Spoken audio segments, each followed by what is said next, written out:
Hello students, my self Navneet Jethwani, your NJ sir. बच्चों, last lecture में हम डिस्कस कर रहे थे सामान्य कार्बनिक रसायन, या जिसको हम जनरल ऑर्गेनिक केमिस्ट्री भी कहते हैं।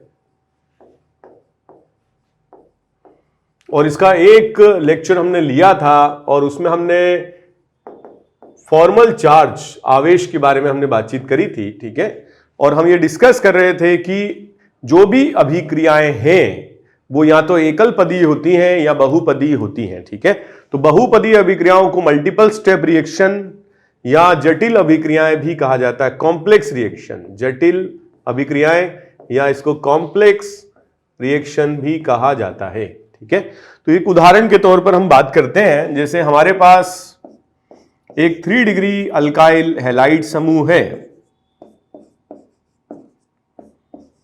ठीक है, और इसकी रिएक्शन हमने किसी बेस या क्षार के साथ हम कराते हैं और इससे Cl चला जाता है और OH यहां पर आ जाता है।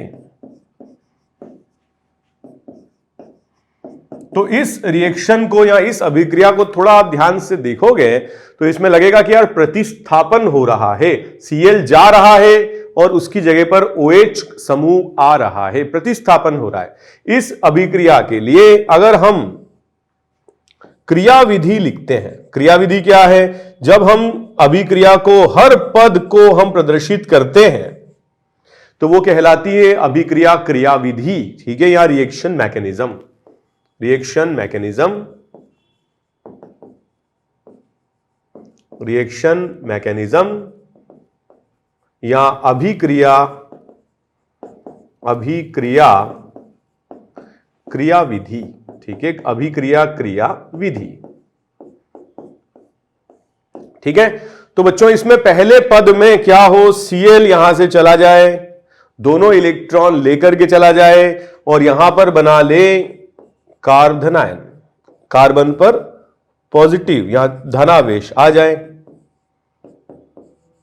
तो इस तरह का बंध का विदलन या बॉन्ड क्लीवेज विषमांश विदलन कहलाता है। इसके बारे में हम आगे बातचीत करते हैं। यह पहला पद है अभिक्रिया का, और इस पद के बाद कार्बनायन जो बना है अस्थाई है, अष्टक पूर्ण नहीं है, इलेक्ट्रॉन न्यून है और इस पर आकर के जुड़ जाए OH माइनस समूह और यहां पर बन जाए अल्कोहल यौगिक बन जाए। तो यह जो अभिक्रिया है ये दो पद में हो रही है। पहले पद में Cl माइनस जा रहा है और दूसरे पद में OH माइनस आ रहा है और इससे अल्कोहल का अल्कोहल उत्पन्न हो रहा है। ये इसकी क्रियाविधि है। लेकिन जब बच्चों एक से अधिक पद में अभिक्रिया होती है तो कुछ ऐसे कण होते हैं जो अभिक्रिया के दौरान बनते हैं और अभिक्रिया खत्म होने से पहले नष्ट भी हो जाते हैं। तो ये कार्बनायन ये ऐसा कण है, ना तो ये अभिकर्मक है और ना ये उत्पाद है। ठीक है, इसको एक पद को दो पद के साथ जोड़े हम तो Cl माइनस, ठीक है, यहां पर उत्पाद की तरह बन रहा है। कार्बनायन कार्बनायन ये आपस में क्या होंगे, कट जाएंगे, तो ये अभिकर्मक हो जाएगा, Cl माइनस उत्पाद हो जाएगा और ये बन जाएगा। ठीक है, तो इस तरह की जो रिएक्शन है इसमें OH माइनस अभिकर्मक हो जाएगा। तो ये कण क्या है, ये कण क्या है? ये कण ऐसे कण हैं जो अभिक्रिया के दौरान उत्पन्न होते हैं और अभिक्रिया नष्ट होने से पहले खत्म भी हो जाते हैं। इस तरीके के कणों को कहा जाता है मध्यवर्ती या अभिक्रिया मध्यवर्ती, मध्यवर्ती। तो ये क्या है बच्चों? ये मध्यवर्ती हैं, ये थोड़ी देर के लिए बनते हैं और रिएक्शन कंप्लीट होने से पहले खत्म भी हो जाते हैं। ठीक है, तो ये हमें इंपॉर्टेंट बात पढ़नी है। इसको बोलते हैं हम रिएक्शन इंटरमीडिएट, रिएक्शन इंटरमीडिएट, या इनको हम कहते हैं अभिक्रिया, अभिक्रिया मध्यवर्ती। और अब जो भी ऑर्गेनिक की, ठीक है, हम रिएक्शंस पढ़ेंगे, अभिक्रियाएं पढ़ेंगे, उनमें मध्यवर्ती क्या बन रहा है उसका कुछ न कुछ महत्व होगा और मध्यवर्ती के आधार पर ही हम अभिक्रिया क्रियाविधि को लिखते हैं। ठीक है, तो वे कण, वे अस्थायी कण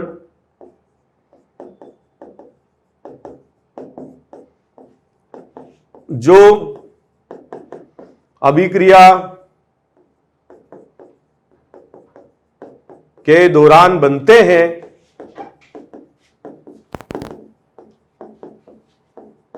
एवं अभिक्रिया खत्म होने से पहले, अभिक्रिया खत्म होने से पहले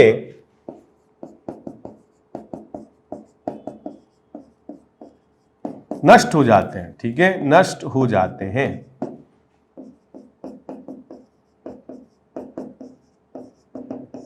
ठीक है, तो ऐसे कण क्या कहलाते हैं?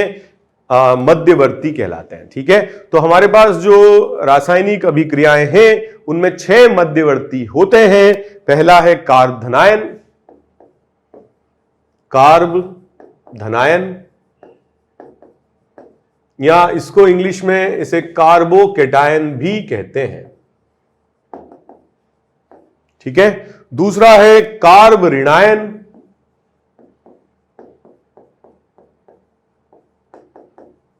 ठीक है, कार्ब ऋणायन, या इसको हम कार्ब एनायन भी कहते हैं।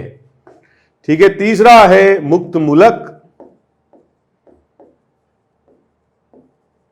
या इसको हम फ्री रेडिकल भी कहते हैं। ठीक है, चौथा है कार्बीन,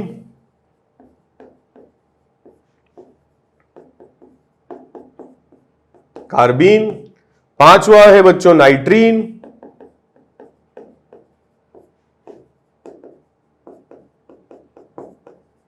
और छठा है बेंजाइन।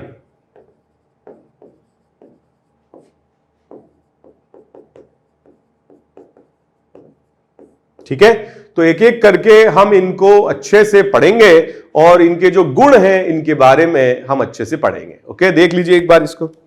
ओके, तो ये लास्ट है बेंजाइन। ठीक है, बेंजाइन। तो बच्चों ये 3 जो मध्यवर्ती हैं बहुत ही कम अभिक्रियाओं में बनते हैं। मेनली जो अभिक्रियाएं होती हैं उनमें या तो कार्ब धनायन बनते हैं, या कार्ब ऋणायन बनते हैं, या मुक्त मूलक बनते हैं। ठीक है, तो सबसे पहले हम इनके बारे में, इनके गुणों के बारे में जाने। सबसे पहला है कार्बोकेटायन,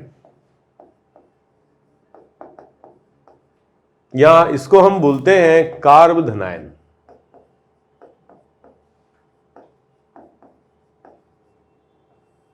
ठीक है, कार्ब धनायन। तो कार्ब धनायन की जो संरचना है कुछ इस प्रकार की होती है।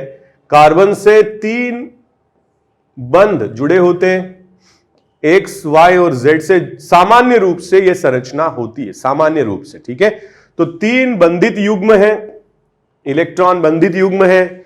एक कार्बन के पास होता है रिक्त कक्षक। यह रिक्त कक्षक असंकरित होता है, संकरण में भाग नहीं लेता है, और इसको पी कक्षक कहते हैं। ठीक है, पी कक्षक कहते हैं। ठीक है, तो बच्चों यहां पर जो इसके गुण है, सबसे पहला सामान्यतः कार्बन के आसपास या कार्बन के पास 3 बंधित इलेक्ट्रॉन युग्म है। ठीक है, इलेक्ट्रॉन युग्म है, मतलब इनको हम बोल सकते हैं 3 बॉन्ड पेयर है, 3 बॉन्ड्स हैं। ठीक है, तो ये एक बॉन्ड हो गया, एक बॉन्ड ये हो गया, और एक बॉन्ड ये हो गया। ठीक है, अगर 3 बंधित युग्म हैं या 3 परमाणु से अगर कार्बन आसपास से घिरा हुआ है तो इसका सामान्य रूप से संकरण होगा sp2 संकरित, या sp2 संकरण होगा। ठीक है, और अगर ये sp2 संकरित होगा तो ये त्रिकोणीय समतलीय होगा। ये क्या होगा? त्रिकोणीय समतलीय संरचना होगी। ठीक है, समतलीय, या इसको बच्चों इंग्लिश में ट्राइगोनल प्लेनर भी कहते हैं। ठीक है, ट्राइगोनल प्लेनर, त्रिकोणीय समतलीय संरचना कार्बन की होगी। ठीक है, दूसरी, इसके बाद हम बात करें जो इसमें पी कक्षक है, ये रिक्त है, इसमें इलेक्ट्रॉन उपस्थित नहीं है। ठीक है, तो पी कक्षक रिक्त है, रिक्त पी कक्षक है, रिक्त पी कक्षक है। और जिस तल में ये कार्ब धनायन है, इससे जुड़े हुए बंध हैं, बॉन्ड्स हैं, ठीक है, उसके लंबवत होगा। पी कक्षक तल के लंबवत होगा, परपेंडिकुलर होगा, ठीक है, परपेंडिकुलर होगा या लंबवत होगा। अगर अपन कुल इलेक्ट्रॉन की संख्या देखें कार्बन के आसपास, तो यहां पे देखो 2 इलेक्ट्रॉन ये हैं, 2 ये हैं, 2 ये हैं, मतलब कार्बन के बाहरी कक्ष में 6 इलेक्ट्रॉन है, ठीक है। कार्बन के बाहरी कक्ष में, कार्बन के बाहरी कक्ष में 6 इलेक्ट्रॉन है, और 6 इलेक्ट्रॉन होने के कारण यहां पर अष्टक पूर्ण नहीं है, अष्टक पूर्ण नहीं है। इसका मतलब ये इलेक्ट्रॉन न्यून है, इलेक्ट्रॉन की कमी है इसमें, इलेक्ट्रॉन न्यून, ठीक है, स्पीशीज है या इलेक्ट्रॉन न्यून कण है, ठीक है। इस तरीके के जो कण होते हैं इनको इलेक्ट्रॉन स्नेही कहा जाता है, ठीक है, इलेक्ट्रोफाइल, या इनको क्या कहा जाता है, इलेक्ट्रॉन, ठीक है, इलेक्ट्रॉन स्नेही कहा जाता है। क्या कहा जाता है, इलेक्ट्रॉन स्नेही कहा जाता है। शॉर्ट में अपन इसको ऐसे लिखते हैं, E+ या इलेक्ट्रोफाइल करके लिखते हैं, ठीक है।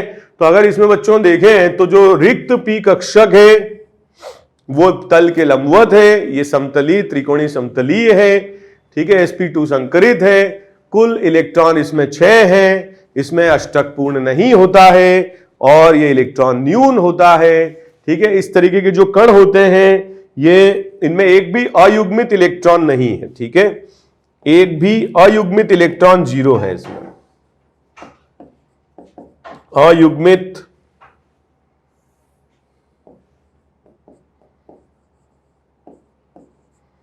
अयुग्मित इलेक्ट्रॉन इसमें 0 है। और क्योंकि इसमें अयुग्मित इलेक्ट्रॉन नहीं है या अयुग्मित इलेक्ट्रॉन इसमें 0 है, तो यह प्रतिचुंबकीय होता है, प्रतिचुंबकीय कहलाता है, ठीक है। तो ये क्या कहलाता है, प्रतिचुंबकीय कहलाता है, या इसको इंग्लिश में डायामैग्नेटिक भी कहते हैं। क्या कहते हैं, डायामैग्नेटिक कहते हैं, ठीक है। तो ये कुछ गुण हैं किसके, कार्ब धनायन के, इसको कॉपी कर लीजिए आप लोग, ओके। तो ऐसे कण जो इलेक्ट्रॉन न्यून होते हैं, इलेक्ट्रॉन की कमी होती है, ये कहलाते हैं इलेक्ट्रॉन स्नेही कहलाते हैं, ठीक है बच्चों। नेक्स्ट अपन देखते हैं कार्ब ऋणायन, ठीक है, कार्ब ऋणायन, या इसको क्या बोलते हैं हम, कार्ब एनायन,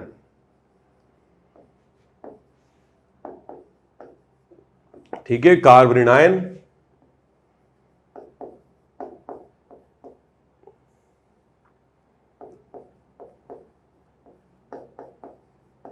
ठीक है, कार्ब ऋणायन या इसको कार्ब एनायन बोलते हैं। तो ऐसे कण जो हैं इनमें कार्बन से जुड़े तो रहते हैं 3 इलेक्ट्रॉन युग्म, बंधित इलेक्ट्रॉन युग्म, और एक होता है इसमें लोन पेयर या अबंधित इलेक्ट्रॉन युग्म, ठीक है। तो इसका अगर अपन बात करें तो इसके अगर हम कैरेक्टरिस्टिक्स की या इसके जो मतलब जो गुण है इनके बारे में बात करें, तो कार्बन के आसपास 3 बंधित इलेक्ट्रॉन युग्म है, 3 बंधित इलेक्ट्रॉन युग्म है, ठीक है।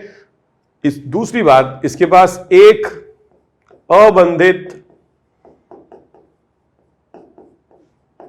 इलेक्ट्रॉन युग्म है, ठीक है, एक अबंधित इलेक्ट्रॉन युग्म है जिसको हम लोन पेयर भी कहते हैं। तो कभी मेरे मुंह से निकल जाए लोन पेयर तो समझना आप लोग, कभी मेरे मुंह से निकल जाए बॉन्ड पेयर तो समझना, ठीक है, बॉन्ड पेयर, ठीक है। इसके बाद अगर अपन देखें इसके अंदर तो कुल इलेक्ट्रॉन की संख्या कार्बन के आसपास 2, 4, 6 और 8 है।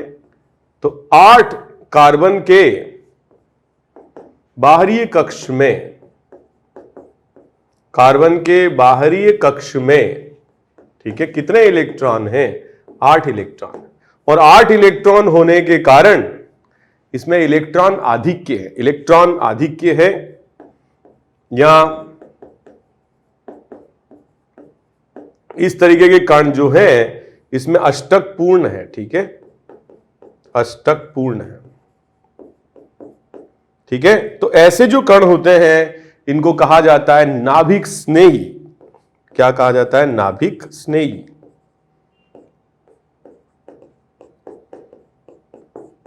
ठीक है, नाभिक स्नेही कहा जाता है, या कभी मेरे मुंह से निकल जाए ये न्यूक्लियोफाइल है, या इसको बच्चों शॉर्ट में ऐसे भी लिखते हैं एनयू, क्योंकि इसके पास एक इलेक्ट्रॉन युग्म है, अबंधित इलेक्ट्रॉन युग्म है, और ये किसी और को ये इलेक्ट्रॉन युग्म दे सकता है और उससे बंध बना सकता है, ठीक है। तो ऐसे जो कण होते हैं नाभिक स्नेही कहलाते हैं। इनको लुईस अम्ल भी कहा जाता है,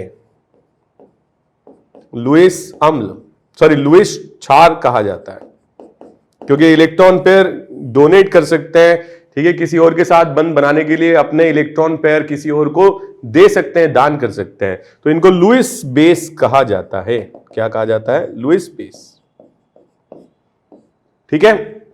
और इंपॉर्टेंट बात यह है बच्चों कि इस तरीके के जो कार्बन समूह है सामान्य रूप से इनका संकरण sp3 होगा, सामान्य रूप से sp3 संकरण होगा, और अगर sp3 संकरण होगा तो इसकी जो संरचना है त्रिकोणीय क्या होगी? पिरामिडीय, ठीक है, त्रिकोणीय पिरामिडीय होगी, त्रिकोणीय पिरामिडीय, या इसको अपन ऐसे बोल सकते हैं, it is trigonal planar, trigonal pyramidal, sorry planar नहीं, ट्राइगोनल पिरामिडल, अमोनिया जैसी संरचना होगी इसकी, ठीक है, त्रिकोणीय पिरामिडीय, ट्राइगोनल पिरामिडल संरचना होगी, ठीक है। तो इस तरीके से जो अणुबंध या जो कण होते हैं इनमें भी कोई अयुग्मित इलेक्ट्रॉन नहीं है, ठीक है, अयुग्मित इलेक्ट्रॉन शून्य, अयुग्मित इलेक्ट्रॉन इसमें शून्य है। और अगर बच्चों अयुग्मित इलेक्ट्रॉन इसमें नहीं है, जीरो अयुग्मित इलेक्ट्रॉन है, तो ऐसे कण कहलाते हैं प्रतिचुंबकीय, ठीक है। क्या कहलाते हैं? प्रतिचुंबकीय कहलाते हैं, प्रतिचुंबकीय कहलाते हैं, ठीक है। तो इनको आप नोट करिए।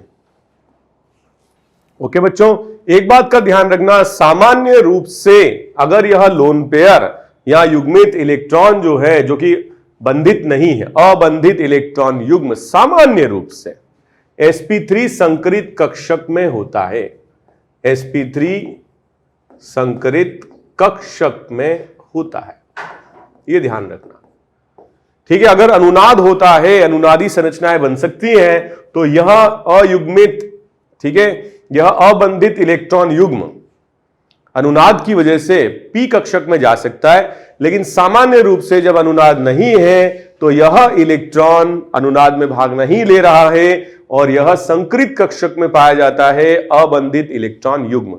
तो ये कुछ गुण हैं कार्ब ऋणायन के। अब हम बात करते हैं मुक्त मूलक की, ठीक है, या फ्री रेडिकल की। किसकी बात करते हैं? फ्री रेडिकल,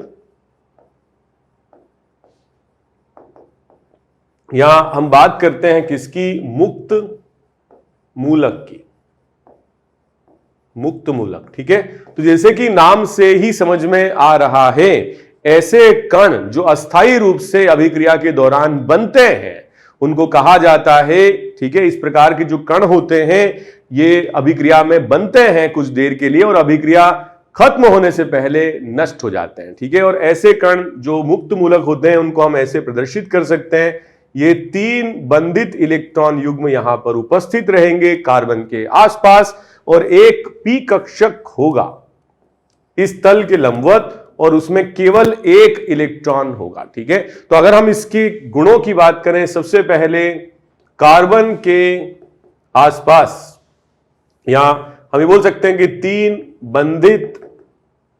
3 बंधित इलेक्ट्रॉन युग्म यहां पर उपस्थित है, ठीक है। 3 बंधित इलेक्ट्रॉन युग्म यहां पर उपस्थित हैं। सामान्य रूप से अगर बात करें तो कार्बन का संकरण यहां पर भी sp2 संकरण होता है, ठीक है, sp2 हाइब्रिडाइज्ड या sp2 संकरण होता है, तो यहां पर जो p कक्षक है, ठीक है, जो संकरण में भाग नहीं ले रहा है, ठीक है, जो संकरण में भाग नहीं ले रहा है, ये उपस्थित होता है और उसमें अयुग्मित इलेक्ट्रॉन होता है। तो अगर अपन बात करें इसकी संरचना की, तो सामान्य रूप से ये भी त्रिकोणीय समतलीय संरचना होती है, ठीक है। और इसमें जो p कक्षक है, ठीक है, जो कि संकरण में भाग नहीं ले रहा है, ये इस तल के क्या होता है, लंबवत होता है, ठीक है, लंबवत होता है, परपेंडिकुलर होता है, ऐसे अपन इंग्लिश लिखते भी हैं इसको, परपेंडिकुलर या लंबवत होता है। और इसमें अगर कुल इलेक्ट्रॉन देखें हम, तो कुल इलेक्ट्रॉन कार्बन के आसपास 2, 4, 6 और 7 हैं। तो बाहरी कक्ष में, कार्बन के बाहरी कक्ष में 7 इलेक्ट्रॉन होते हैं, ठीक है, 7 इलेक्ट्रॉन होते हैं। इसका मतलब इसका अष्टक बच्चों, क्योंकि 7 इलेक्ट्रॉन है, 8 इलेक्ट्रॉन नहीं है, तो जो इसका अष्टक है वो पूर्ण नहीं होता है, ठीक है, अष्टक अपूर्ण होता है। और इसीलिए ये भी क्या होते हैं, इलेक्ट्रॉन न्यून कहलाते हैं या इलेक्ट्रॉन डेफिशिएंट कहलाते हैं, ठीक है। क्या कहलाते हैं ये, इलेक्ट्रॉन न्यून कहलाते हैं, क्योंकि इसमें अष्टक पूर्ण नहीं होता है। लेकिन अगर हम इसमें आवेश की बात करें, तो कार्बन के आसपास कितने इलेक्ट्रॉन हो गए, 1, 2, 3 और 1, 4, क्योंकि जो पास में इलेक्ट्रॉन होते हैं उसी से आवेश आता है। और यहां पर 4 इलेक्ट्रॉन है और बाहरी कक्ष में कार्बन के 4 इलेक्ट्रॉन होते भी हैं, तो इसमें कोई आवेश नहीं होता है, ये उदासीन होता है, ठीक है, न्यूट्रल होता है, ठीक है। इसको क्या बोलते हैं इंग्लिश में, न्यूट्रल बोलते हैं। जबकि जो कार्ब ऋणायन है, नाम से ही समझ में आ रहा है, इसमें कुल इलेक्ट्रॉनों की संख्या कितनी है, 1, 2, 3, 4, 5 आसपास इलेक्ट्रॉन है, तो इसमें ऋण आवेश होता है। और जो कार्ब धनायन है, इसके अंदर कुल इलेक्ट्रॉन देखो 1, 2, 3, तो यहां पे धन आवेश होगा। वैसे मैंने आप लोगों को आवेश किस प्रकार से निकालना है ये सिखाया भी था, ठीक है, लोन पेयर के आधार पर और जो भी बॉन्ड पेयर है उसके आधार पर कैसे हम निकालते हैं आवेश, ये मैं आपको सिखा चुका हूं। तो इसीलिए इसको कार्ब धनायन, इसको कार्ब ऋणायन और इसको कहा जाता है मुक्त मूलक, क्योंकि ये उदासीन है। मैंने आपसे बोला कि जो रिक्त कक्षक है, ठीक है, सॉरी, रिक्त कक्ष, इसमें जो पी कक्षक है वो लंबवत है और पी कक्षक में एकल इलेक्ट्रॉन होता है, ठीक है, एकल इलेक्ट्रॉन होता है। और मैं ये बोल सकता हूं कि इस प्रकार के जो अणु होते हैं, सॉरी, इस प्रकार के जो कण होते हैं, ये क्या होते हैं, अनुचुंबकीय होते हैं, ठीक है। इसको क्या बोलते हैं हम इंग्लिश में, पैरामैग्नेटिक होते हैं, या इनको हम बोलते हैं ये अनुचुंबकीय, ठीक है, अनुचुंबकीय होते हैं, ठीक है, क्योंकि इसमें अनपेयर्ड इलेक्ट्रॉन या एकल इलेक्ट्रॉन होता है। तो इस प्रकार के जो कण हैं, ये हैं तो उदासीन, मगर फिर भी ये क्या है, इनमें इलेक्ट्रॉनों का अभाव है, इलेक्ट्रॉन न्यून है। मगर बच्चों इनको हम लुईस अम्ल या लुईस क्षार हम नहीं कह सकते हैं, ठीक है, ये लुईस अम्ल, लुईस एसिड या लुईस अम्ल नहीं होते हैं। उसका कारण यह है कि इनके पास कोई रिक्त कक्षक नहीं होता है, ठीक है, रिक्त कक्षक नहीं होता है, इसीलिए ये लुईस अम्ल नहीं होते हैं, ठीक है। इसीलिए इनको अलग से नाम दिया गया है और इनको कहा जाता है मुक्त मूलक। क्या कहा जाता है, मुक्त मूलक, ठीक है, कॉपी कर लीजिए। ओके बच्चों, तो ये जो रिएक्शन इंटरमीडिएट है या जो मध्यवर्ती है, ठीक है, अभिक्रिया मध्यवर्ती, अभिक्रिया मध्यवर्ती,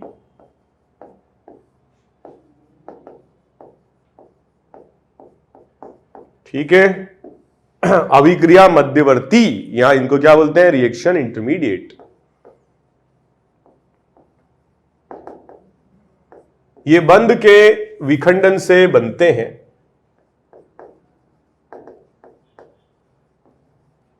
ठीक है, रासायनिक बंधों के विखंडन से बनते हैं या क्लीवेज से बनते हैं,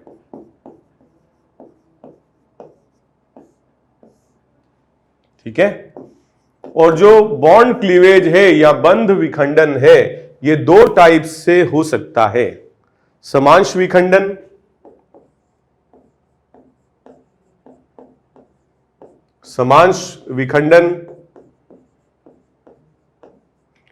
और दूसरा होता है विषमांश विखंडन।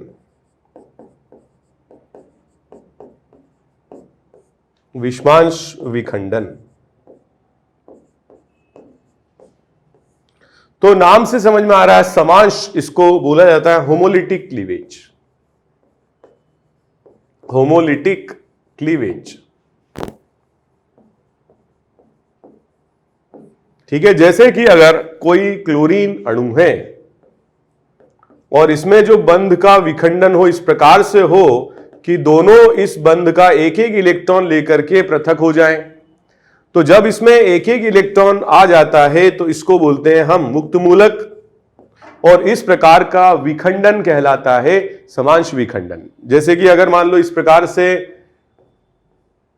मान लीजिए कि यहां पर क्लोरीन है कार्बन से जुड़ा हुआ, इस प्रकार से विखंडन हो जाए, या मान लो आयोडीन मैंने ले लिया, तो विखंडन इस प्रकार से हो कि दोनों को एक एक इलेक्ट्रॉन मिल जाए, तो आयोडीन को एक इलेक्ट्रॉन मिलेगा मुक्त मूलक बन जाएगा, कार्बन को एक इलेक्ट्रॉन मिलेगा मुक्त मूलक बन जाएगा, और इस प्रकार का जो विखंडन है, बॉन्ड क्लीवेज, बॉन्ड का टूटना है, वो कहलाता है समांश विखंडन।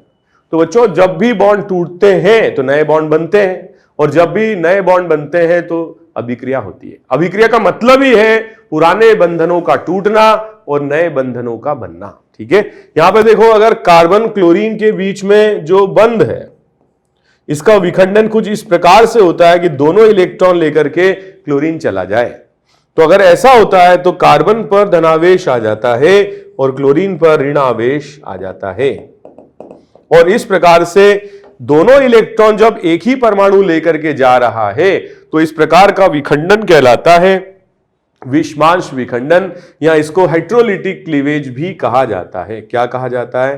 Heterolytic cleavage. हेट्रोलिटिक क्लीवेज, और इससे बनते हैं आपके धनायन और ऋणायन। ठीक है, जैसे यहां पर कार्बन की विद्युत ऋणात्मकता क्लोरीन से कम थी, तो दोनों इलेक्ट्रॉन क्लोरीन चोरी करके ले गया। ठीक है, और इसीलिए कार्बन पर धनावेश आया, तो ये बना लिया कार्ब धनायन। और यदि कार्बन का जो बंध है वो किसी मेटल के साथ होता, ठीक है, जैसे मान लो लिथियम के साथ, तो क्या होता बताओ? अगर मेटल के साथ होता तो कार्बन की विद्युत ऋणात्मकता मेटल से ज्यादा होती, और जब ये बॉन्ड टूटता, विषमांश विखंडन होता, तो कार्बन पर आ जाता ऋण आवेश और लिथियम पर आ जाता प्लस धन आवेश। तो जो कार्ब धनायन या कार्ब ऋणायन बनते हैं, ये बनते हैं किसके? विषमांश विखंडन से। इनको अभिक्रिया मध्यवर्ती कहा इसलिए जाता है क्योंकि अभिक्रिया के दौरान बनते हैं और अभिक्रिया पूर्ण होने से पहले ही ये नष्ट हो जाते हैं। ठीक है, इसीलिए कार्ब धनायन, कार्ब ऋणायन, मुक्त मूलक को मध्यवर्ती कहा जाता है।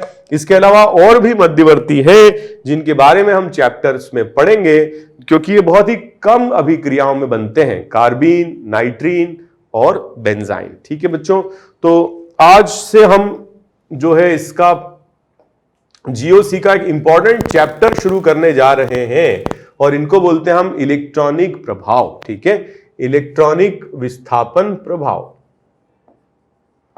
या इलेक्ट्रॉन विस्थापन प्रभाव, या इसको हम इंग्लिश में बोलते हैं इलेक्ट्रॉन डिस्प्लेसमेंट इफेक्ट। इलेक्ट्रॉन विस्थापन प्रभाव, या इसको हम बोलते हैं इलेक्ट्रॉन डिस्प्लेसमेंट इफेक्ट। ठीक है, तो ये बच्चों इलेक्ट्रॉन विस्थापन का मतलब क्या होता है? सबसे पहले तो हम ये समझें कि इलेक्ट्रॉन विस्थापन का मतलब क्या होता है। ठीक है, और इसका क्या उपयोग है हमारे सामान्य ऑर्गेनिक रसायन में। ठीक है, जनरल ऑर्गेनिक केमिस्ट्री में। जैसे कि बच्चों हमारे पास कोई कार्बन श्रृंखला है, और इस कार्बन श्रृंखला में एफ एटम को हमने जोड़ दिया। ठीक है, एफ एटम को हमने जोड़ दिया, तो जो एफ एटम है इसकी विद्युत ऋणात्मकता कार्बन से अधिक है, और ये इलेक्ट्रॉनों को अपनी तरफ, जो बॉन्ड वाले हैं, जो सिग्मा बंधित इलेक्ट्रॉन, इनको अपनी तरफ खींचेगा। जिससे कि कार्बन पर धनावेश आ जाएगा। इस धनावेश की वजह से यहां पर आग लग गई, कार्बन पर धनावेश आ गया तो यह सिग्मा बंधित इलेक्ट्रॉन युग्म में से इलेक्ट्रॉन खींचने का प्रयास करेगा, जिससे कि इसका धनावेश कुछ कम हो जाएगा और इस कार्बन पर धनावेश उत्पन्न हो जाएगा। फिर ये इस कार्बन से इलेक्ट्रॉन खींचने की कोशिश करेगा और इस पर भी धनावेश आएगा। इसका मतलब सिग्मा बंधित इलेक्ट्रॉन क्या हो गए? प्रतिस्थापित हो गए। ठीक है, आंशिक रूप से प्रतिस्थापित हो गए और एक दिशा में हो गए, और इसे हम कहते हैं प्रेरणिक प्रभाव, जो हम आगे पढ़ेंगे। तो जब तक यहां अणु रहेगा तब तक यह प्रभाव रहेगा। ये इलेक्ट्रॉन विस्थापन प्रभाव है। इलेक्ट्रॉन विस्थापन प्रभाव दो प्रकार के होते हैं। ठीक है, उनमें से ये जो इफेक्ट है, ये प्रभाव परमानेंट हमेशा रहेगा। ठीक है, ऐसे आपने कई बार बच्चों देखा भी होगा कि जो कार्बोक्सिलेट आयन होते हैं, इनको एक से अधिक संरचनाओं में बनाया जा सकता है। अब यहां पर देखो, यहां पर भी इलेक्ट्रॉन का विस्थापन हो रहा है, लेकिन यहां पाई बंधित इलेक्ट्रॉन का विस्थापन हो रहा है। ये पाई बॉन्ड यहां से यहां आ रहा है। यह भी एक प्रकार का इलेक्ट्रॉन विस्थापन प्रभाव है, इलेक्ट्रॉन डिस्प्लेसमेंट इफेक्ट है, और यह भी परमानेंट इफेक्ट है। मगर बच्चों, इस प्रभाव को हम कहते हैं अनुनाद, अनुनाद प्रभाव, और इस प्रभाव को हम कहते हैं प्रेरणिक प्रभाव। ये कौन सा प्रभाव है बच्चों? प्रेरणिक प्रभाव। तो ये दो अलग अलग प्रकार की विचारधारा है। यहां पर सिग्मा बंधित इलेक्ट्रॉन का प्रतिस्थापन हो रहा है, यहां पाई बंधित इलेक्ट्रॉन का, यहां लोन पेयर का इलेक्ट्रॉन युग्म का, ठीक है, अबंधित इलेक्ट्रॉन युग्म का प्रतिस्थापन हो रहा है। यह अनुनाद प्रभाव है। ठीक है, इसके अलावा एक और प्रभाव है जो हमें पढ़ना है, वो है अति संयुग्मन प्रभाव। ठीक है, लेकिन उसके बारे में हम बाद में बात करेंगे। तो हम सबसे पहले आज स्टार्ट करने जा रहे हैं बच्चों, क्या? प्रेरणिक प्रभाव, या इसको हम क्या बोलते हैं? Inductive effect. इंडक्टिव इफेक्ट, या बच्चों इसको आई इफेक्ट कहते हैं, आई इफेक्ट। और या फिर ये जो है, ये प्रेरणिक प्रभाव कहा जाता है, प्रेरणिक प्रभाव। जैसे कि मैंने आपसे बोला बच्चों, प्रेरणिक प्रभाव है सिग्मा बंधित इलेक्ट्रॉन युग्म का आंशिक प्रतिस्थापन। ठीक है, किसी अणु में, किसी अणु में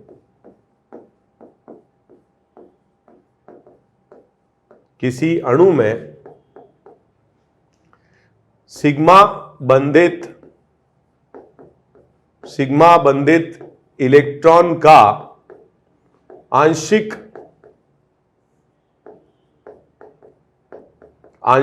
प्रतिस्थापन,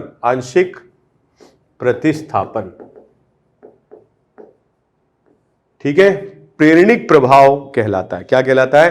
प्रेरणिक प्रभाव कहलाता है। ठीक है, तो प्रेरणिक प्रभाव क्या है? किसी अणु में या किसी आयन में सिग्मा बंधित इलेक्ट्रॉन का आंशिक रूप से प्रतिस्थापन क्या कहलाता है? प्रेरणिक प्रभाव कहलाता है। ठीक है, तो इसको आप नोट कर लीजिए। ओके बच्चों, तो एक इंपॉर्टेंट बात यह है कि जो कार्बन श्रृंखला होती है, इसमें यदि कोई ऐसा यहां पर परमाणु लगा दिया जाए जिसका कार्बन के साथ विद्युत ऋणात्मकता में अंतर हो, ठीक है, मतलब X की विद्युत ऋणात्मकता कार्बन से अधिक है, अंतर है विद्युत ऋणात्मकता में। ठीक है, तो क्या होगा? इससे कार्बन श्रृंखला में ये इलेक्ट्रॉन खींच लेगा अपनी तरफ, और आंशिक रूप से क्या होगा? इलेक्ट्रॉन प्रतिस्थापित हो जाएंगे लेफ्ट साइड से राइट साइड की तरफ। यहां हम बोल सकते हैं कि मेरे बाएं हाथ से दाएं हाथ की ओर, और इसी को हम बोलते हैं प्रेरणिक प्रभाव। ठीक है, तो इसका कारण क्या होता है? विद्युत ऋणात्मकता में अंतर। सबसे पहली बात, जब तक यह अणु रहेगा तब तक प्रेरणिक प्रभाव या इंडक्टिव इफेक्ट रहेगा। तो हम ये बोल सकते हैं कि ये परमानेंट इफेक्ट है या ये स्थायी प्रभाव है। ठीक है, परमानेंट इफेक्ट है या ये स्थायी प्रभाव है।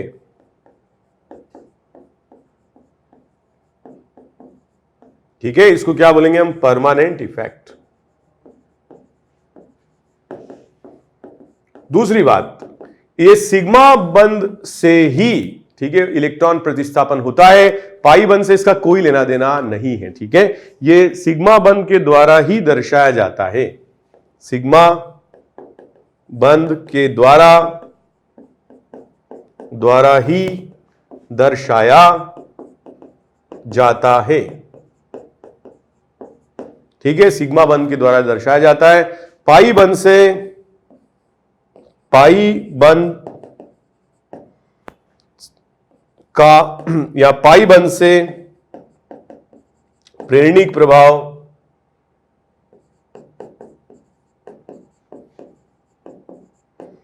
ठीक है दर्शाया नहीं जाता।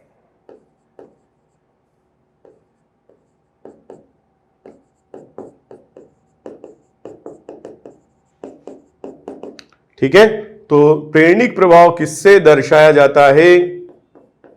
सिग्मा बंध से। इसका पाई बंध से बच्चों कोई लेना देना नहीं है। ठीक है, दूसरी बात, जो पाई बंध से इलेक्ट्रॉन का प्रतिस्थापन होता है या अबंधित इलेक्ट्रॉन युग्म से होता है उसे अनुनाद प्रभाव कहते हैं, वो हम आगे पढ़ेंगे।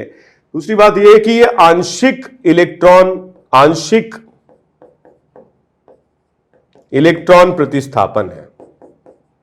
मतलब अभी भी जो इलेक्ट्रॉन युग्म है, बंधित इलेक्ट्रॉन युग्म, इन दोनों के बीच में ही है, लेकिन एक्स की तरफ चले गए हैं या प्रतिस्थापित हो गए आंशिक रूप से।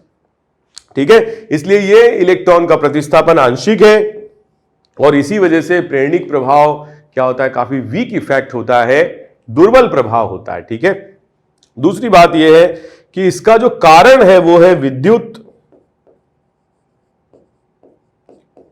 ऋणात्मकता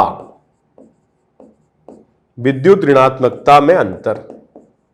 तो ये प्रभाव आता क्यों है? क्योंकि विद्युत ऋणात्मकता में अगर अंतर होता है तो जो अधिक विद्युत ऋणात्मकता, इसको मैं शॉर्ट में EN लिखूंगा, ठीक है, इलेक्ट्रोनेगेटिविटी, तो जिसकी अधिक होती है विद्युत ऋणात्मकता, सिग्मा बंधित इलेक्ट्रॉन युग्म आंशिक रूप से उसकी ओर प्रतिस्थापित हो जाते हैं। ठीक है, और इसीलिए विद्युत ऋणात्मकता में अंतर की वजह से ये आता है।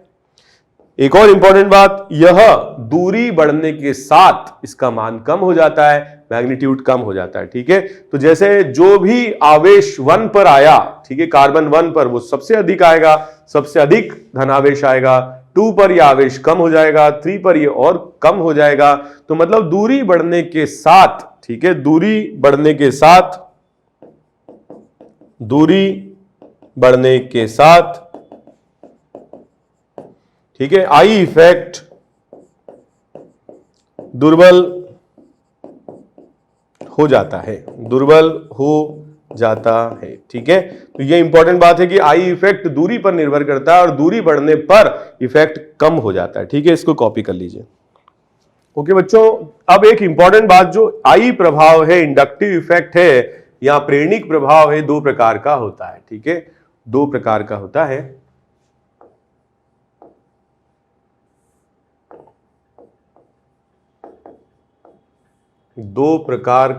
है। पहला है माइनस आई प्रभाव। माइनस आई मतलब जो इलेक्ट्रॉन को, जो समूह, ठीक है, परमाणु या परमाणुओं के समूह अगर इलेक्ट्रॉन को अपनी ओर आकर्षित करते हैं, मतलब कार्बन श्रृंखला से इलेक्ट्रॉन को दूर ले जाते हैं या कार्बन श्रृंखला में धनावेश उत्पन्न कर देते हैं, वो कहलाते हैं माइनस आई समूह, और इस प्रभाव को कहते हैं माइनस आई प्रभाव। अब बच्चों ये कब होगा? जब कार्बन से जुड़ा हुआ परमाणु या परमाणुओं का समूह अधिक विद्युत ऋणात्मकता वाला होगा कार्बन के सापेक्ष। तो कार्बन के सापेक्ष F की विद्युत ऋणात्मकता अधिक है, और F क्या करेगा, फ्लोरीन क्या करेगा, इस सिग्मा बंधित इलेक्ट्रॉन को अपनी ओर आकर्षित कर लेगा और इस पर डेल्टा प्लस आ जाएगा। इसका मतलब ये कार्बन श्रृंखला को इलेक्ट्रॉन न्यून बना रहा है।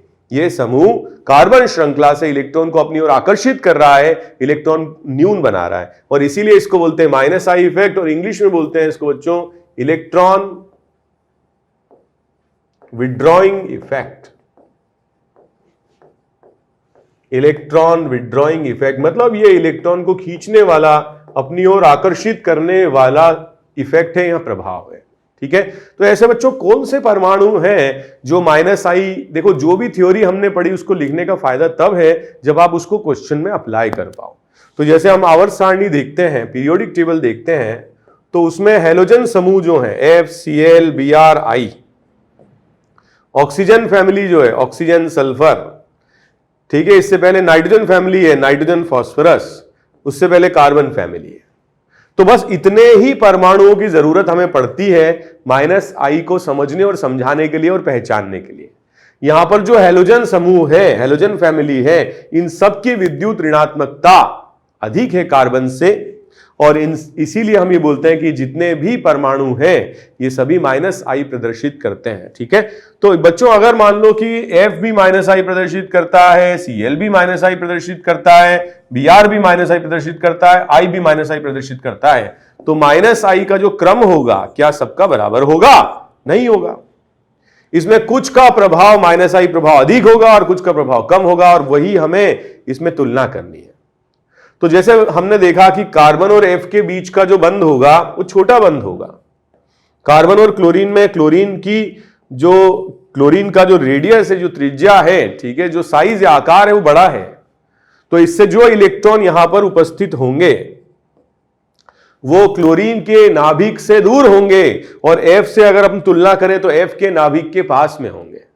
ब्रोमीन अगर होगा तो और बड़ा परमाणु होगा, आयोडीन होगा तो सबसे बड़ा परमाणु होगा। तो यहां पर जो रेडियस है जब परमाणु का बढ़ता है तो नाभिक से जो दूरी है बंधित इलेक्ट्रॉन युग्म की वो बढ़ जाती है, और नाभिक से अगर दूरी बढ़ जाती है तो जो आकर्षण बल है नाभिक का इलेक्ट्रॉन बंधित इलेक्ट्रॉन युग्म पर वो कम लग पाता है।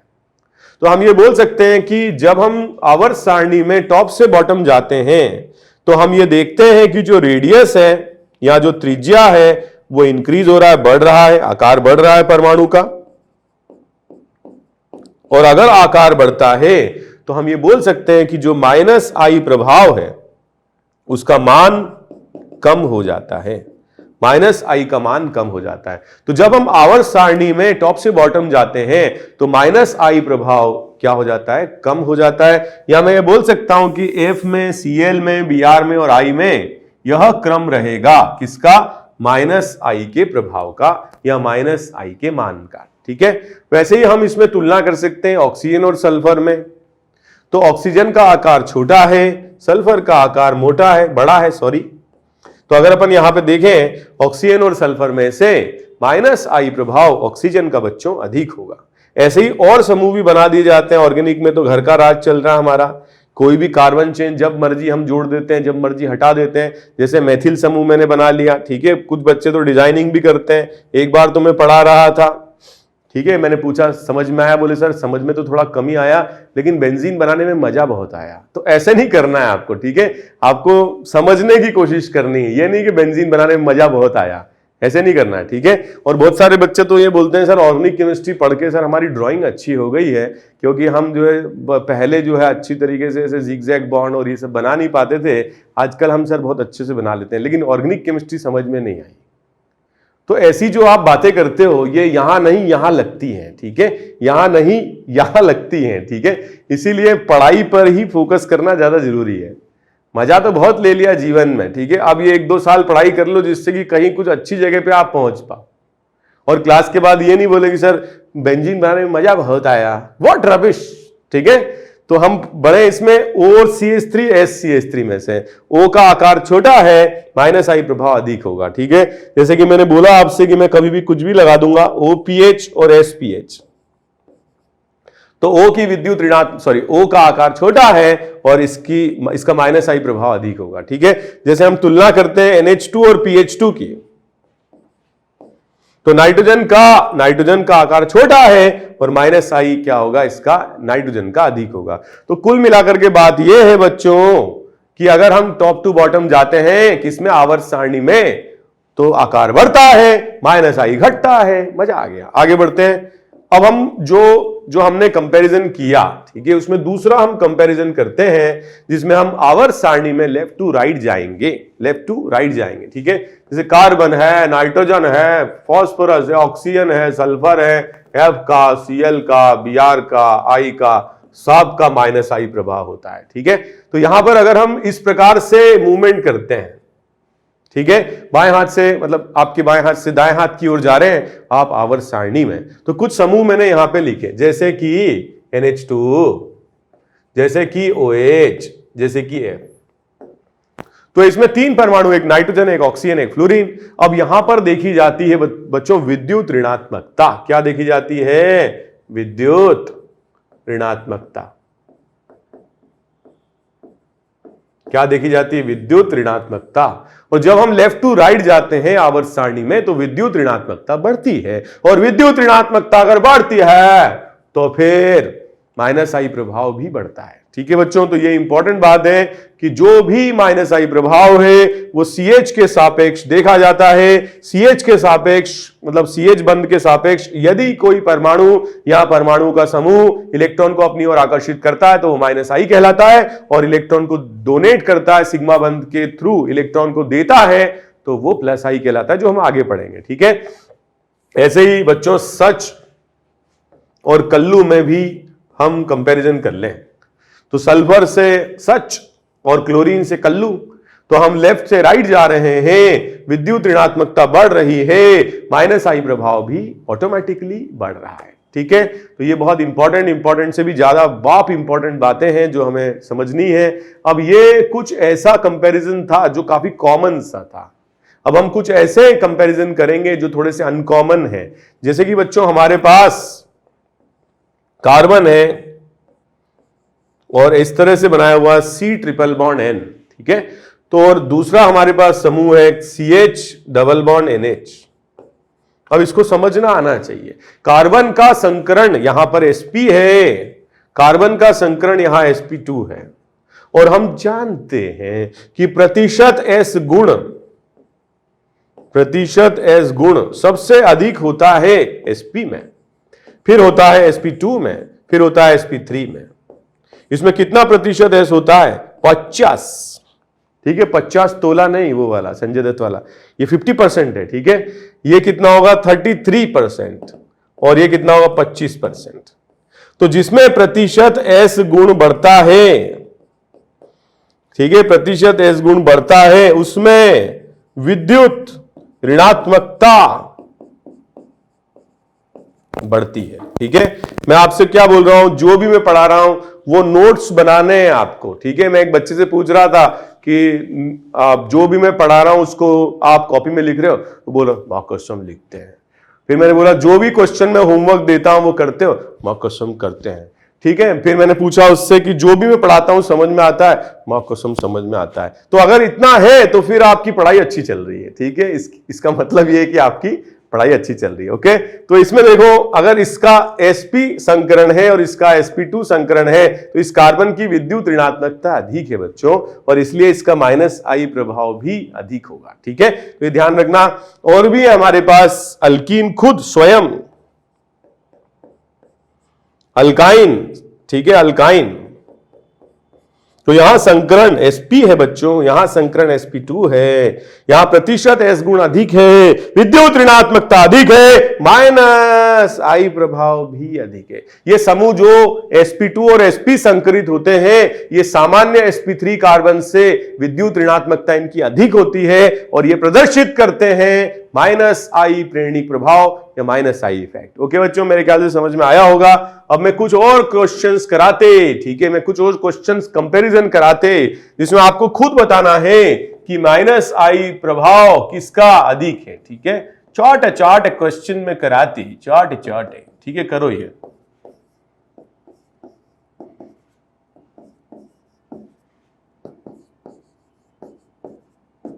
ठीक है, तो ये बहुत चार्ट क्वेश्चन है, इनमें आपको माइनस आई प्रभाव की तुलना करनी है, और ये भी बता सकते हो कि यार ये माइनस आई प्रदर्शित करेगा ही नहीं, ऐसा भी हो सकता है, लेकिन अगर करेगा तो तुलना करनी। चार्ट है, 2 3 4 क्वेश्चन ग्रुप में दे रहा हूं मैं, और इसमें आपको बताना है माइनस आई प्रभाव किसका अधिक है। ठीक है, माइनस आई प्रभाव किसका अधिक है। 4 है तो चारों का क्रम बताना है, 4 है तो क्रम बताना है। ठीक है, 4 है तो क्रम बताना है। तो बच्चों यहां पर बहुत चार्ट क्वेश्चन है। ठीक है, बहुत आसान है। तो इसको आप ऐसे करो, NH3 प्लस और NH2, okay, C triple bond N और C triple bond CH। Benzene मतलब फिनाइल ग्रुप, PH ग्रुप, ठीक है, इसको PH भी बोलते हैं, और CH डबल बॉन्ड CH2 समूह। ठीक है, तो ये बहुत इजी है, इतनी मुश्किल नहीं है, आराम से कर सकते हो, जल्दी से करो, नोटबुक में लिखो, सॉल्व करो, फिर वीडियो पर वापस आ जाओ, वीडियो को रोक लो। ठीक है, और मैंने आपसे पूछा ही था, आप क्वेश्चन नोट कर रहे हो, मैं क्वेश्चन कर रहे हैं। ठीक है, तो जल्दी करो इसको कंप्लीट।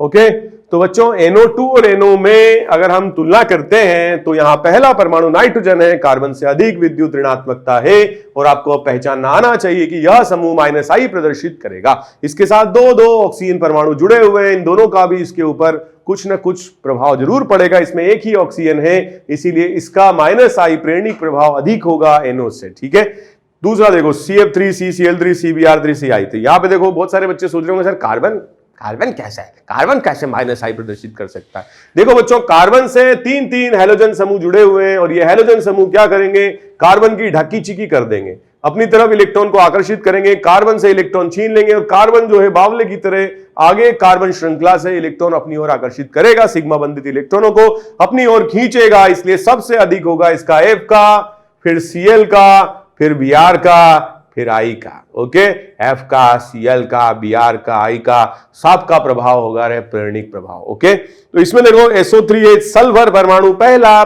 परमाणु, दोनों में सल्फर है, लेकिन इसके साथ में ऑक्सीजन 3 जुड़े हैं, इसके साथ में ऑक्सीजन 2 जुड़े हैं, तीन ऑक्सीजन, तीन ऑक्सीजन, -I को बढ़ाएंगे सल्फर के, और इसका प्रेरणिक प्रभाव अधिक हो जाएगा। ठीक है, नेक्स्ट देखते हैं हम NF3+ NH3+। दोनों में नाइट्रोजन पहला परमाणु है, फ्लोरीन परमाणु अपनी ओर इलेक्ट्रॉन को आकर्षित करेंगे, और नाइट्रोजन की ढकी चिकी हो जाएगी, इसमें प्लस आवेश, धन आवेश बहुत अधिक बढ़ जाएगा, और इसका -I प्रभाव भी बहुत अधिक बढ़ जाता है। यहां पर हाइड्रोजन परमाणु है, इसलिए उतना अधिक प्रेरणिक प्रभाव ये प्रदर्शित नहीं कर पाएगा, क्योंकि नाइट्रोजन जो है दूध का जला है, छाछ को भी फूक फूक के पीता है, ऐसा कहना बेकार है। यहां ये बोल सकते हैं कि ये फ्लोरीन का जला है, और पॉजिटिव आवेश, धनावेश बहुत ज्यादा बढ़ चुका है, और इसीलिए -I प्रभाव भी बहुत अधिक बढ़ चुका है। ठीक है, यहां पे देखो इन दोनों में NH3+ और NH2 में नाइट्रोजन पर धनावेश है, और इस धनावेश की वजह से इस पर -I प्रभाव बहुत अधिक बढ़ जाता है। यहां पे देखो carbon triple bond nitrogen, carbon triple bond carbon, दोनों में कार्बन का संकरण sp है, सब sp है बच्चों, लेकिन नाइट्रोजन की उपस्थिति की वजह से यह अपनी ओर इलेक्ट्रॉन को आकर्षित करता है। यहां पर कार्बन से केवल कार्बन जुड़ा हुआ है, तो क्योंकि इसमें नाइट्रोजन उपस्थित है, अधिक विद्युत ऋणात्मकता है, इलेक्ट्रॉन प्रभाव बढ़ जाता है। वैसे अपन पीएच की और अल्कीन की बात करें, इस समूह का नाम जरूर याद रखना, इसको बोलते हैं विनाइल समूह। क्या बोलते हैं? विनाइल समूह। इन दोनों में पहला एटम या पहला परमाणु कार्बन परमाणु है, इसका संकरण sp2 है, और इसका संकरण भी sp2 ही है। ओके, लेकिन इससे अधिक sp2 कार्बन जुड़े हुए, यह भी sp2 है, यह भी sp2 है, दोनों का दोनों sp2 है। यहां पर लेकिन देखा जाए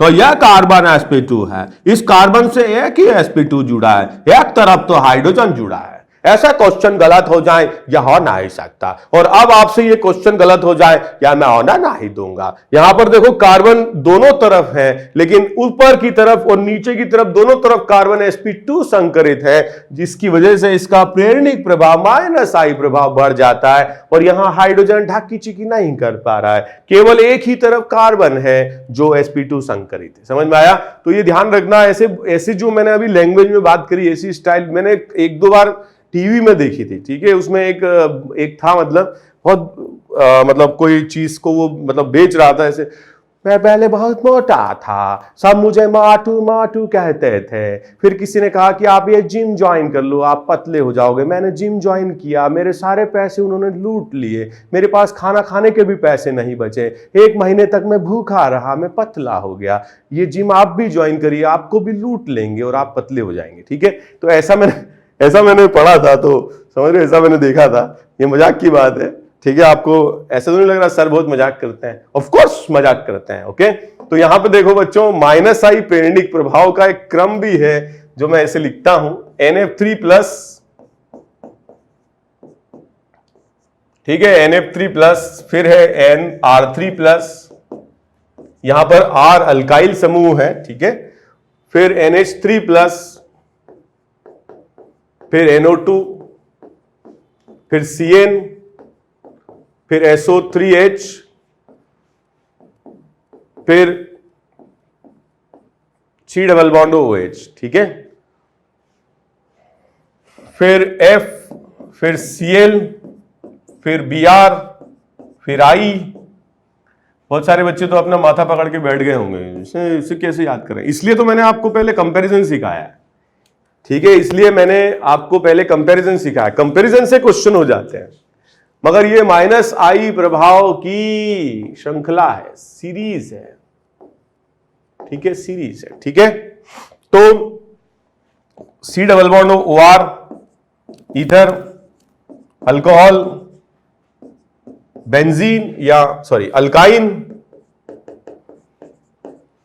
फिर फिनाइल, फिर अल्कीन और फिर CH बॉन्ड। तो मैं इस सीरीज का अंत हाइड्रोजन से कर रहा हूं, क्योंकि जो भी -I+I हम देखते हैं वो CH बंध के सापेक्ष देखते हैं, ठीक है। तो हाइड्रोजन से मैं इसका एंड कर रहा हूं। इस सीरीज को पहले आप कॉपी करो इसको। ओके बच्चों, तो ये सीरीज से शायद आपके क्वेश्चन ना हो, लेकिन ऐसे कंपैरिजन से आपके क्वेश्चन हो जाएंगे, ठीक है। पर फिर भी सीरीज हम याद कर लें। बहुत सारे बच्चे तो जब भी मैं ये सीरीज लिखता हूं तो ऐसे मुंह बना दूं, क्या है ये, ठीक है। तो याद करना भी मुश्किल है, लेकिन याद कर सकते हैं हम इसको। ऐसे याद रखो, न फरहान, ठीक है, न ऋतिक, R से ऋतिक तो सबको पता ही है, ठीक है, टन वो वाला।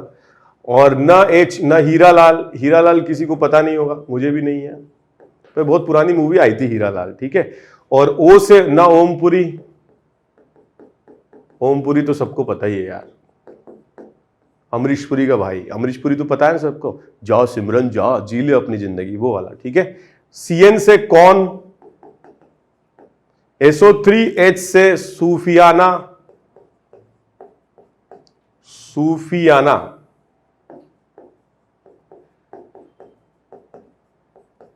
ठीक है। डांस, ये मैं अपनी तरफ से जोड़ रहा हूं, और COH से करता है।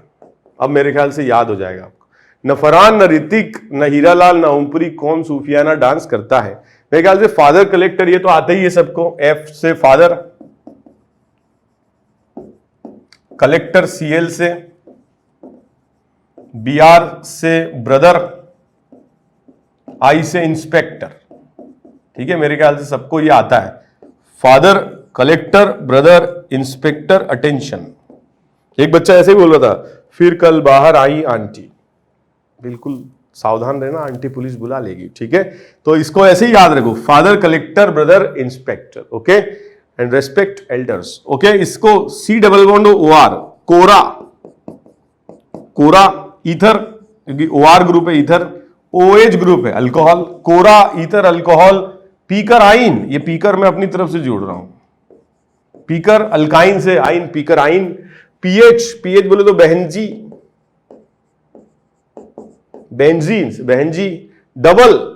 डबल बॉन्ड से डबल, और H से हंसाएंगी, डबल हंसाएंगी, ठीक है। कुछ मेरे से गलती हो गई हिंदी लिखने में, हिंदी में मेरा थोड़ा वैसे भी हाथ तंग है, मजबूरी है, पावी पेट का सवाल इसलिए पढ़ाना पड़ता है। तो न फरहान, न ऋतिक, न हीरालाल, न ओमपुरी, कौन सूफियाना डांस करता है। फादर, कलेक्टर, ब्रदर, इंस्पेक्टर, कोरा ईथर अल्कोहल, पीकर आइन, बहनजी, डबल हंसाएंगी, ठीक है। तो ये याद करने की कोशिश करना और इसको थोड़ा सा पढ़ना। आज के लेक्चर में मैं इतना ही बता रहा हूं आपको, नेक्स्ट लेक्चर से स्पीड थोड़ी बढ़ाएंगे। आपको जो भी ये मैंने जीओसी टॉपिक के साथ कुछ लेक्चर्स, मतलब जो लेक्चर्स हैं उसके साथ में स्टडी मटेरियल एसोसिएट किया है, हमारी गुंजन मैम ने बनाया है, और इस स्टडी मटेरियल के अंदर बहुत सारी थ्योरी है, उसको भी आपको पढ़ना है और क्वेश्चंस भी साथ साथ में करने हैं। अब हम क्वेश्चंस को पीपीटी के थ्रू किया करेंगे। ओके स्टूडेंट्स, आज के लिए इतना ही। Thank you very much, bye bye.